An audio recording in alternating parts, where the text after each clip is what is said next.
আমি একটা খাওয়া আনছি, ওটা খেলে যাচ্ছি, তার আগে আমি এটা কিসের? এটা আমার মা জমাইতো। 4 বছর আগে সে মারা গেছে।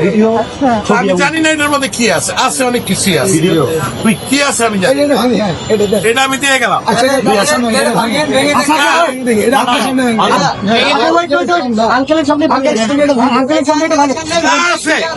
আমি একটা খাওয়া আনছি, এটা নিয়ে আমি এখন ওইখানে যাচ্ছি। যেহেতু আন্টি মারা গেছে,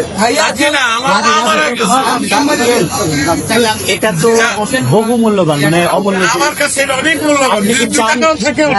আপনি কি চান আপনার সামনে আমরা এটা ধারণ করি? যদি চান, আচ্ছা আপনি চাই, যদি চান আপনি চান, আচ্ছা ইয়ে আছে হাতের মধ্যে আপু শুধু মাথা আপু আস্তে আস্তে আস্তে আস্তে বাচ্চারা দেয় সাইকেলের পয়সা, আমার বয়স কিন্তু 65। আপনি চান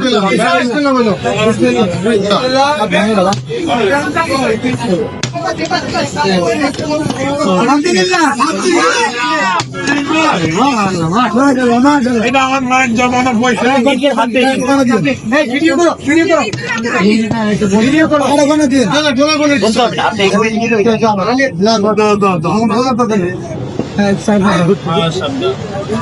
মায়ের যত জমানো টাকা, মায়ের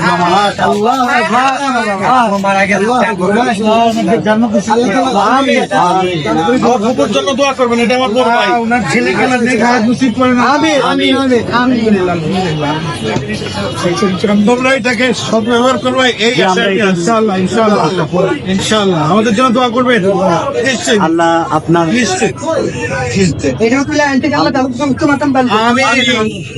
আঙ্কেল আপনাকে ধন্যবাদ আমাদের বৈষম্য ছাত্র আন্দোলনের উপর ভরসা রাখার জন্য। আপনার মৃত মায়ের মহামূল্যবান এই জমানো টাকা আমাদেরকে ডোনেট করার জন্য আপনাকে অসংখ্য অসংখ্য ধন্যবাদ। আমরা আপনার প্রতি চিরকৃতজ্ঞ এবং ঋণী থাকবো। আমাদের মায়ের জন্য আমাদের সঙ্গে দোয়া থাকবে। Thank you. আমি কিন্তু একজন প্রবাসী,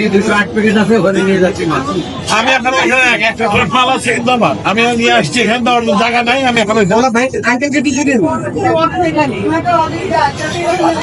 পানি আছে, পানি আছে, পানি আছে, একটা বোতল পানি দাও।